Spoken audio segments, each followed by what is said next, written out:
Brangūs susirinkusieji, nepaprastai džiugu jums pristatyti žmogų, kurį galima pavadinti mąstymo revoliucionieriumi. Kiekviena karta ir epocha yra apdovanojama žmonėmis, kuriuos galim pavadinti kūrėjais. Jie dirba įvairiose mokslo srityse, tai ir techniniai atradimai, tai ir rastos naujos žmonijos kartu su gyvenimo formos.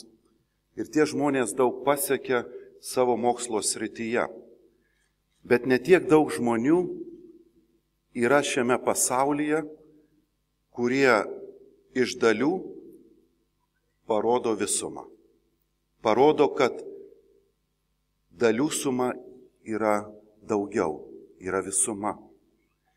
Tie, kurie parodo sąsajas, kurios žmonių kartas ir ištisas epochas apdovanoja naujų matymų šio pasaulio. Mūsų šiandienos svečias yra mąstymo revoliucionierius, ta prasme, kad jis parodo sąsajas tarp atrodo labai skirtingų mokslų ir tikrovių, tarp ekonomikos ir teologijos, tarp rinkos ir etikos. Ir jo kalbėjime ir jo raštuose šitos sąsajos taip sklandžiai sudera, kad galima pasakyti, kad tai yra dovana mums matyti tikrovę visiškai naujų būdų, kaip nebuvo matyta iki tol. Šis žmogus yra Jono Pauliaus antrojo draugas, taip jis jį vadino, mėgo su juo šnekėtis, todėl ir bažnyčios raštuose, kurios vadiname enciklikomis, popiežiaus laiškais, galime matyti tų pokalbių rezultatą, kaip štai Centesimus Anus laiškas. Iškart matai, kad Maiklo yra kalbėtasi, kad jie buvo susitikę ir kad tos idėjos, kurios atrodo tokios tolimos, pavyzdžiui, bažnyčios mokymui, staiga sudera į visumą ir tampa kaip simfonija, kaip dermė, tiesiog naujai vaizduotei žmonijos, mąstyti apie pasaulį, kuriame nėra fragmentacijos susiskaldimo tarp etikos ir pragmatikos, tarp tikėjimo ir veiksmo, kurį mes vadinam kasdieniniu. Šis žmogus buvo patarėjas ir Ronaldui Reiganui ir Margaret Thatcher, dėl to, kad skaitant jo raštus gauni aha momentą.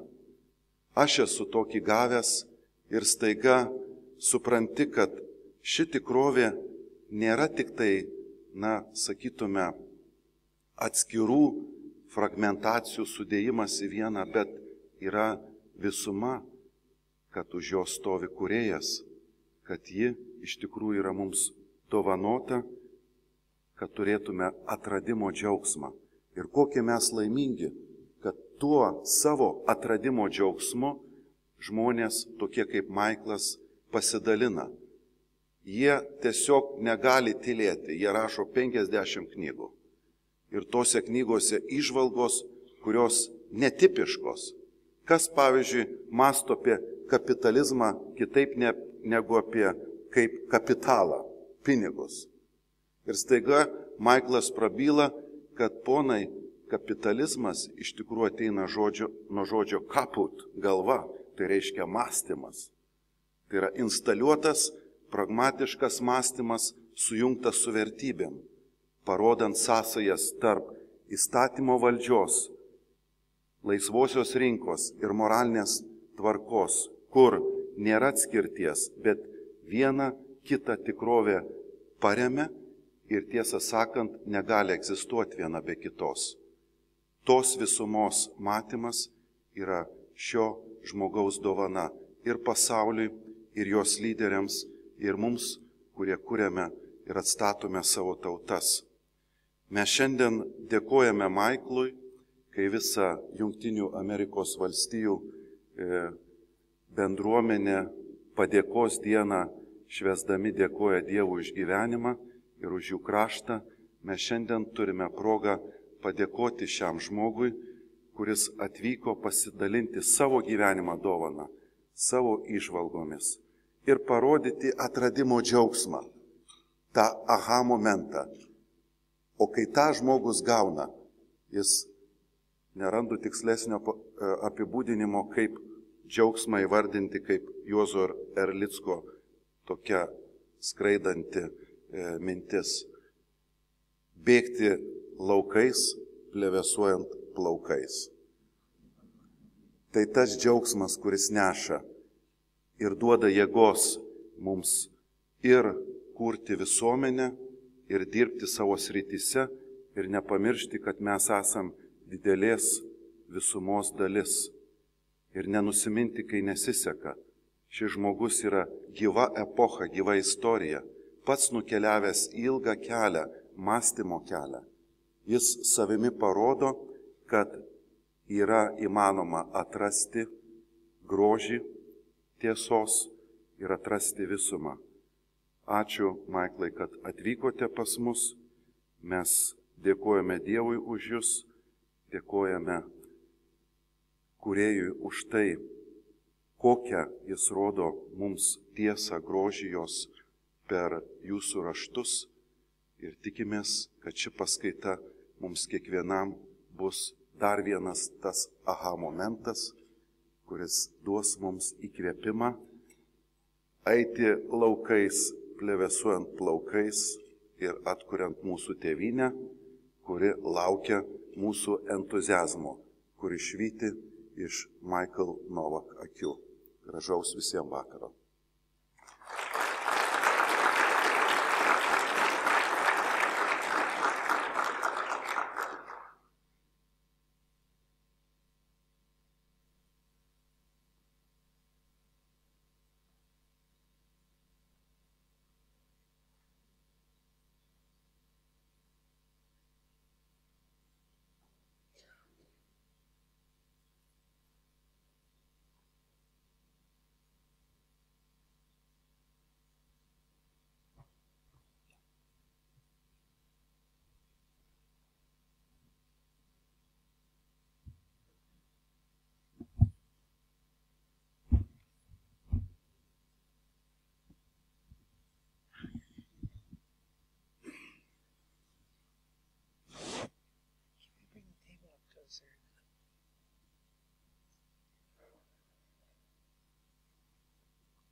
Well, I thank you very much, Your Excellency. That was a really beautiful introduction. My mother and father are dead now, but if they could have been here, it would have made my father very proud. And my mother would have believed every word of it. I can't tell you how happy I am to have come to Vilnius. I love the beauty and intactness of the old city. And the sense of history is so beautiful, so powerful right there. There is a saying, tradition is the democracy of the dead.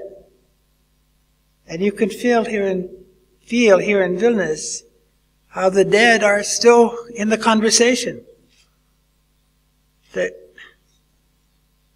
composes our identity. And I must say it was a great privilege to sit beside the Prime Minister and to have such long conversations and so wide-ranging with him. And an old colleague from Washington, Professor Kondratas. Today, as Bishop said, is in the United States is Thanksgiving Day, which means every year a public occasion to give thanks as the whole people, to God, and for the liberty that we have, the independence that we have, that was so narrowly won and is so easily lost. Give thanks for our blessings, as we like to sing, the fields, the amber fields of grain, the purple mountain majesties above the fruited plain. Anyway, I am happy that I am in such good company, though I miss the occasion in the United States. One of the inheritances we have from ancient wisdom is given to us by Judaism and Christianity, which instructed us, and it is the basis of Western civilization, that before time was, the Creator knew each of us by name. That is, there's a great importance in every human being. The heart of our civilization is that nothing is more beautiful in this whole universe than the human person. And that God made each of us for a special reason. Each one of us has a purpose. It says in the first sentences of the Bible that man and woman He made them. In His image He made them. And if God is infinite, it takes an almost infinite number of persons to image Him. And if any one of us is damaged or destroyed or prevented, then the human race is deprived by that much of an image of God. And the same thing is true of nations. Nations have a destiny. Each nation a vocation. It struck me today as I visited the sanctuaries, especially at Holy Spirit. I was deeply moved by the bodies of the three martyrs. And I thought it struck me as a perfect image of Lithuania. They were brave, and they fought for the freedom of their institution. Now there's an old saying that the Japanese always begin a talk with an apology, and the Americans always begin a talk with a joke. So I feel a national obligation to tell you a joke. But it affects Lithuania. It's a story about during the Bush administration, Bush 1, Secretary of State Baker wanted to have a long private meeting with the foreign minister of the Soviet Union so they could get to know one another better. So he invited him to Yellowstone Park in Wyoming for 2 weeks. No press, no interviews. And they reached there a secret agreement. This is the joke. They reached there a secret agreement which became known to people who knew as the Baker-Shevardnadze Pact. And it went like this. There would be a deal, a straight-up trade. The United States was asking for the part of the Soviet Empire which was a land of the free and a home of the brave. And the Soviets demanded a part of the United States that was the most socialist. So the deal was that we would trade Massachusetts for Lithuania straight up, no questions. And thereby increase the number of the free and the brave in America and the number of socialists in the Soviet Union, much that they needed them. And in addition, the secret aim of the United States was to get the tallest Lithuanian basketball players so that we could win the next Olympics. It was a wonderful, wonderful pact. Okay. Now, what is true of nations and of individuals is also true of business, of vocations. We call them vocations because they are callings. And I can't go on very long about that, but it seems to me, well, first of all, it's a fact that the vast majority of Christians in this world today, and Jews, and atheists, secular humanists, everybody, is now working in the field of business. It is the primary occupation. It replaces farming, agriculture, for thousands of years, as it is in the Bible. All the stories of the Bible about farms and olive trees and wheat and so forth. But today and business is the most important vocation for social justice in the world, for raising up the poor of the world. In Latin America, almost 90 million persons are unemployed or underemployed. Each year, new millions hit 16 years old, cannot find jobs. So what is the cure for poverty in Latin America?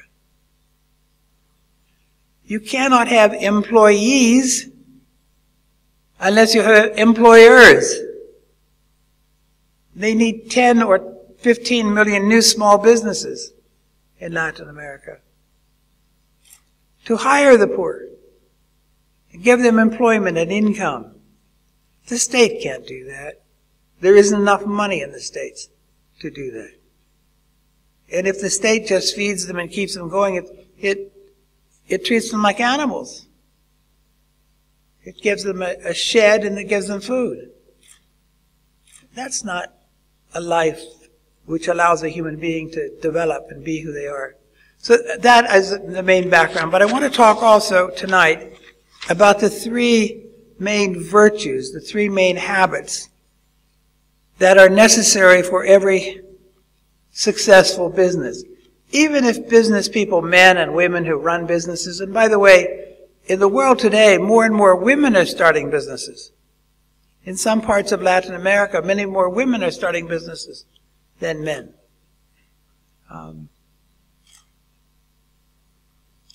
But even if those who start the businesses are not particularly good people, just ordinary run-of-the-mill people, we say in America, if you want to build a republic that will last, you have to build it with sinners, because that's all there are. There aren't enough saints to fill a republic. So there's no use building a republic for saints. There aren't enough saints to fill it, and the ones there are difficult to live with. Okay, so, but there are three habits you have to be successful in a business. Let me just name them so that you can follow me. First, creativity. Every new business is born around a new idea. It may be a new good or a new service never before seen. These things didn't exist before. These electric lights didn't exist. The fabric in these carpets didn't exist 200 years ago, etc. There are businesses that make these things today. And there are constantly new ones being born. I am sure you all have cell phones. I've seen them all over Lithuania, all over Vilnius. Those did not exist when Ronald Reagan became President of the United States. They simply weren't there. I'm certain all of you have computers, desktops, laptops. Those didn't exist before 1980. Not in my childhood. These were invented. They were created. They were created in part by political policies. Ronald Reagan lowered the tax rate for people who invested in new inventions. And naturally, more people invested in new inventions. Many more. and the new inventions followed. Okay, so creativity. Second, community. Every business is building a small community. You want to start a new business, first thing you have to do is hire a lawyer, find out all the things you cannot do. And then you have to build a team around you, a good team that will keep learning and keep developing, and that will be inventive, and that will work peacefully together and cooperatively together.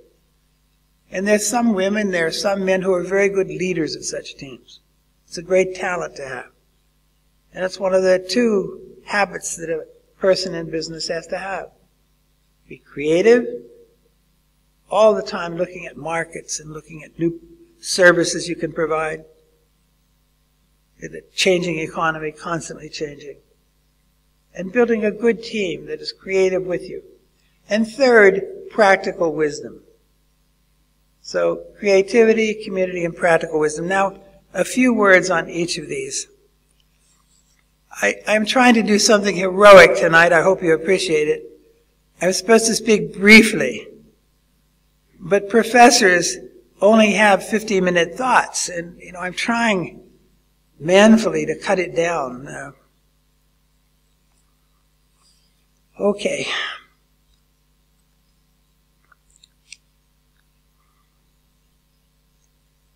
Abraham Lincoln commented in a speech in 1859 that one of the 7 greatest steps in human liberty was the writing of the Section 8, Article 1 of the U.S. Constitution, the Patent and Copyright Clause. In that clause, the American people gave to Congress the power to recognize the right. It's the only time the word right appears in the Constitution, till it comes to the Bill of Rights, right to free press and right of religious liberty and so forth. To give to authors and inventors the right to the fruits of their own inventions. Do you see? Immediately, this created a new type of wealth in the world. For most of human history, I'm certain it's true of Lithuania, I'm certain it's true of Slovakia, certain it was true everywhere in the world. The most important form of wealth was land. If you were a large landowner, you could build a castle, you could grow wheat and orchards, and you have abundance, you could raise an army, you could have a magnificent court for dances and combats, and that was wealth for 5,000 years. And suddenly, there's now a new wealth in ideas. Ownership in ideas. And it means the poorest man in the country can invent something outstanding, and as long as it serves the common good and many people buy it, he can become a very wealthy man. Even the man who, I can't quite reach it, but these bottles here, you can see the caps on them. Even the man who invented those caps became very wealthy. He owned 9 different mansions across the world. Well, it's a humble thing, but it's very useful. On the airplane, it's very helpful if you go to sleep, because if you spill your water, it stays in the glass. If they put a glass down for you at night, you boom, bang it. Spills all over your clothes. And so, since it serves so many people, it makes life better for so many people, I'm happy to see that he is rich. I don't care. It doesn't bother me. My father always said, Michael, don't envy the rich. They lead such unhappy lives.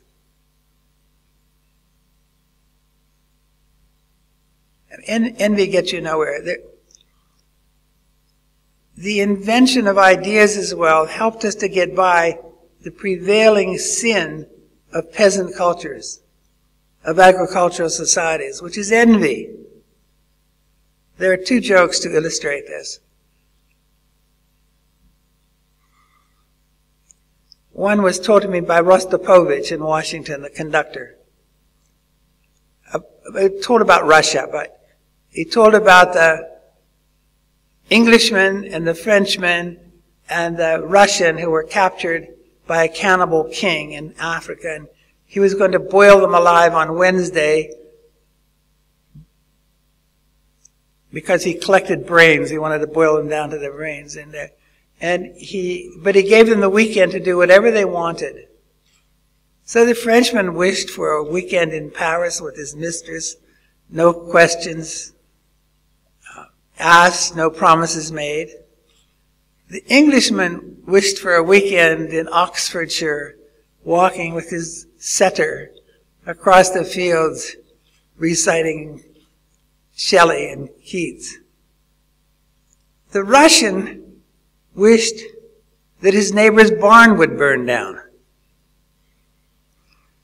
The second envy. The second joke is the Serbian peasant who is visited by a magician who says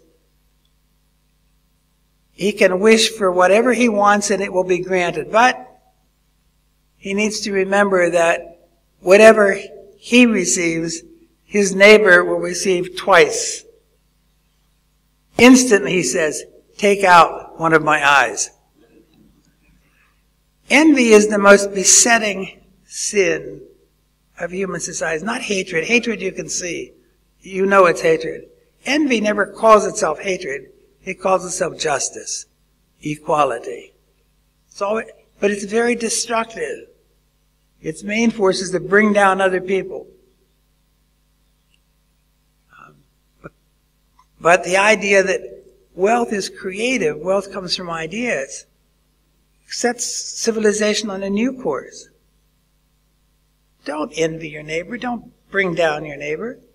But use the brain God gave you to find other ways to serve your neighbors, to make life easier and better for them. There are millions of inventions yet to be made. For centuries we called if you wanted to name the poorest people of the world, you would say poor as a Bedouin. I don't know the word in Lithuanian, but poor as those living in the desert. They're so poor they don't even have shade. They don't even have water. That isn't what we call them today. If you want to make a comment about a person in the desert today, what do you say? Oil-rich Arab sheiks. What made the difference? Two inventions. The invention of how to get oil out of the ground, how to pump it. That was discovered in Pennsylvania in the U.S., in Oil City. And then how to make a piston engine that could be made to run on gasoline, which you can produce from crude oil. Instantly, oil had a use. And from being useless for centuries, only good for lamps, like the lamps in the New Testament, the virgins with the lamps. Suddenly, oil became worth more than oil, more than gold. So,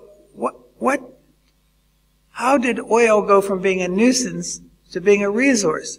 The old brain, the old head, kaput. So the notion that wealth can come from ideas taught us the importance of human capital. Human capital is not only inventive ideas, it's also inventive methods of doing things. This area has no grocery store. We can put a grocery store there. The town where I live in Florida is a new town, and we don't have a barber shop, which helps to explain the way I look. But somebody will see the idea of starting one there when we are big enough to support one. We have 20 million corporations in the United States. Most of them are small, one or two persons. But they all are born around an idea. Secondly, you cannot build business without the ability to create a community. You need to show workers that working with you is good for their life. It's good for their lifetime. They will have a chance to improve their skills and have a chance for advancement. They will have a chance. And when you have such employees, they are loyal. They like working in your firm. They can feel themselves becoming better human beings. Business is not a matter only of materialism and material things. It's a matter of enhancing the human life of people. And by the way, this is a rare idea, but it's happening. There are some businesses that are providing a private room which their employees can visit for prayer or for meditation or just for a few moments of concentration during the day. Non-denominational, you don't have to be a believer in any religion, but just a place for recollection. This is related to another favorite theme of mine, women's liberation. My idea of women's liberation is that every woman in the world will go out and work. There will be so many and they will do so much work that we males can retreat to the baths and read poetry and write metaphysics like the ancient Greeks. That's my idea of the perfect world. Okay. I don't think I need to say more about creativity and about community. But let me say something about the third virtue that's required in business. Now, in universities, where I've spent a good part of my life, you can get an argument about perception. That's your perception, that's my perception.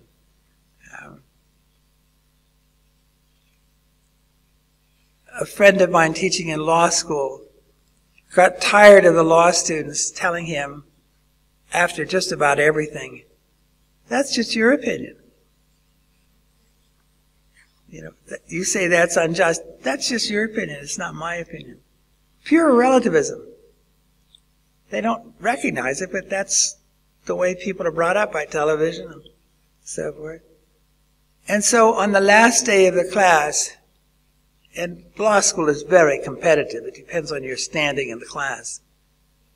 He said, when he got all the papers from them, he said, well, I will mark you all pass or fail, but not give you marks.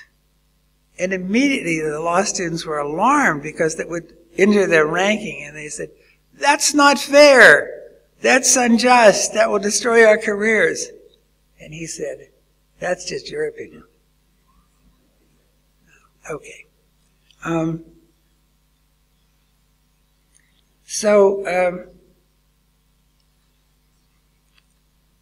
First little point I want to make is that there's a romantic streak in most people in business.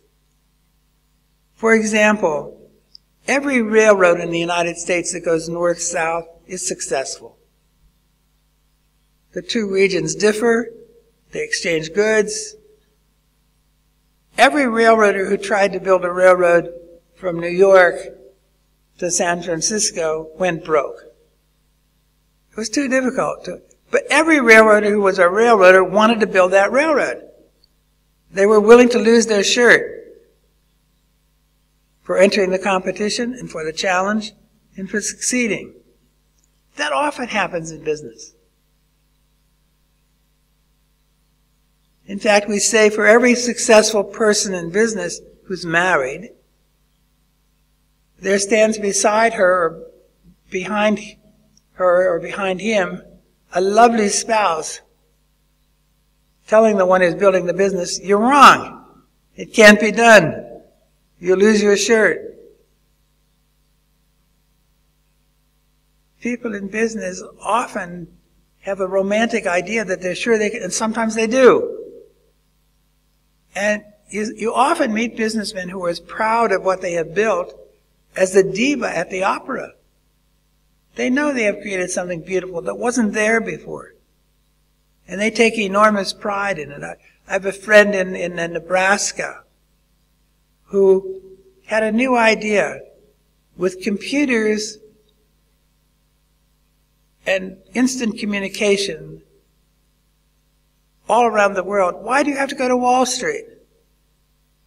So in the middle of a cornfield, he built a new building, armed it with computers on every wall, and people of some different languages, and they trade all day and night from all over the world, every hour.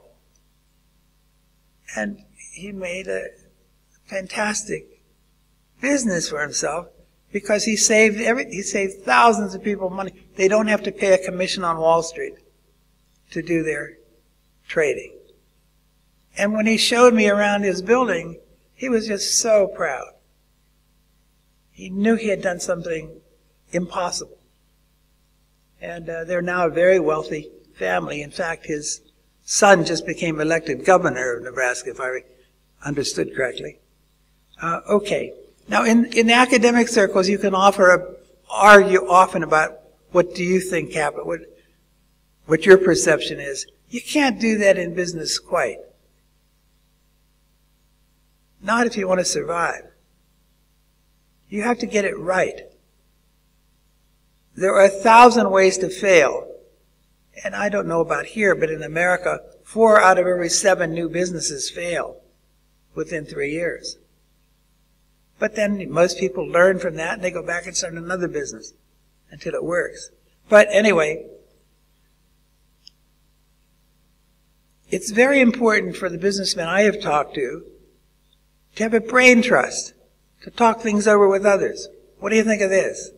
What do you think of that? How do we solve this problem? How do we solve that problem? And they do it in a group. Because if anybody misses anything, the whole thing will fail. I met one of our trustees at the American Enterprise Institute, where I worked for 30 years, was the president of Dow Chemical. They put a new plant in South Korea. They invested $50 million. Koreans are good workers, everything, but they forgot one thing. They put it near a university where the students were very leftist, very socialist. And they caused demonstration after demonstration, and they made it impossible for the factory to work. Created such a negative feeling about it. So they ended up having to close the project, just write it off, $50 million loss. Well, you really can't afford that very often. Dow Chemical can't afford that. So he says, we just have to keep consulting and consulting and consulting to get it right. Okay, so let me show you how this works. It's from a story I borrowed from another writer, but I love it. One night there's a heavy fog at sea. And the commander of a naval vessel is looking left and right and with his binoculars trying to penetrate the fog. And his attention is called to a light dead ahead. Course, he barks. Steady, coming on, and the light is coming directly at him. So the commander flashes a signal to the oncoming ship to change course. And the other party flashes back, advisable you change course immediately by 20 degrees. So the commander on board the battleship is angry, and he orders another flash. I am an admiral, and this is a battleship. Immediately change course. And the signal comes back. This is Seaman Second Class at Jones, and I'm on a lighthouse, and I advise you to change course. The battleship changed course. Now, both parties in this encounter had perceptions. But reality and common sense broke through subjective illusions, through rank and power and appearance, and made a rock-like point about reality. A lighthouse is a lighthouse. In business, it's necessary to keep adjusting perceptions to the contours of reality. And if you're heading for a lighthouse, change course immediately. We can't sit here and argue endlessly about a theory of perception. And so you have to be on the lookout for mistakes at all time. Now this is what Aristotle called practical wisdom. And maybe you learn it by mistakes, by experience. Over time you learn all the common mistakes, you make many of them yourself, and you keep correcting course. And that's one of the great differences between a businessman and a professor. If they argue about is business moral or what is business, usually the professor wins. I've seen it many times in universities because they have faster words. But actually, if you want to know who is the more intelligent in the sense of being practical, able to get things done, it's always the businessman over the professor. Almost always. So it's a special vocation. That's the point I would like to leave with you. There are three great human virtues that you must practice in business and that you learn in business. Practical wisdom. How to tell a bright idea from a practical idea. How to take a bright idea and make it happen. Create a business or a product or an industry where there was none before. And I've seen it so often in my lifetime. All the things that didn't exist when I was a boy. I remember watching my first television show. I remember so many things that changed. And put millions of people to work. Do you know that today our communications industry, our electronics industry, which didn't exist 30 years ago, is bigger than any other industry? Bigger than the automobile industry, which used to be the biggest. The whole economy of the United States changed under Reagan. And under Reagan alone, I'm not doing this for political reasons. He was in a different party from mine. But it taught me something about practicality. Under Reagan, in 8 years, we grew an economy, an addition to our economy, larger than the economy of West Germany. We added 20 million new jobs in 8 years. And to be fair, under Clinton, a few years later, we added another 22 million. So it's a bipartisan point. But those were the periods of the greatest prosperity, where the greatest successes of practical intellect were visible in our lives.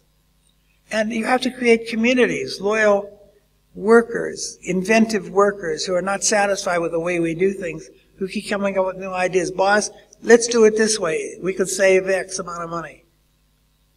And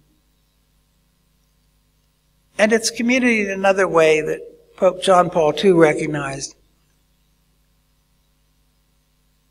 First of all, you help create local communities. In the United States, our rural towns are much poorer than our cities. And there's more unemployment, or underemployment, because you're not farming all the time. So more and more businesses have been moving a part of their business to, for example, book distributors. If you notice in the United States, Harper and Row and Macmillan and other companies distributed their books from tiny little towns around the country. It doesn't matter with modern means where you settle. But it's good living. You live in the countryside with fresh air, good schools, get away from the turmoil of the city. So a lot of people like to live there. They're relocating certain types of industries to rural areas, immediately creating employment. Well, and from the point of view of the employees who go there, better living. My wife is from the state of Iowa, a rural state, and we could go there and buy a steak better than you could get in New York or Washington. Fresh. For $7. We'd practically give it away. And in Washington, I couldn't touch it for $40 to get a steak dinner like that. So it was good living to live out in Iowa. And there were businesses there. There was a project for NASA, the spacecraft, located there. Okay, you get the picture. So business changes the locality, But now more and more businesses are thinking about the whole world. Why am I only thinking of my region? What good can I do? What service can I do? What creative thing can I do in another part of the world? Another part of Europe or another part of the US or wherever. People are thinking more globally. It's possible. Why not? So business is also creating one global world, aware of the poor. If there's a disaster somewhere, we see pictures on television instantly. And the world, I think, is becoming more sympathetic to the problems of other regions, particularly the poor. Well, I'll conclude on this note. The most important function of business, as I see it, is to end poverty in this world. I am convinced that, I'm not alone, I mean experts, I'm just a philosopher. I learn from other people. Bill Gates, but many more serious economists are predicting that we will end poverty, as a matter of course, within the next 30 years. There will always be poor people because of their own behavior. They drink too much, vodka or something. They destroy their lives for behavior. There will always be poor people. There will always be poor people from old age, from various accidents or illnesses. So there's an irreducible number of poor. But we will have made it possible for all those who are able-bodied and willing to escape from poverty. It never happened in the history of the world. But it can be done. But you're not going to do it without business. So I want to repeat, business is the first and most important institution of social justice, of raising up the poor. It's a noble and it's a great vocation. More and more people's lives depend on it. More and more humanists and serious people of every religion and of no religion are engaged in it. So it's a great humanistic activity. And its achievements go unsung, at least in our country. It used to be the businessman was a kind of hero, no more. I'm sorry I'm going on too long. I apologize to you, but I can't help it. I only have 50-minute thoughts. So, thank you.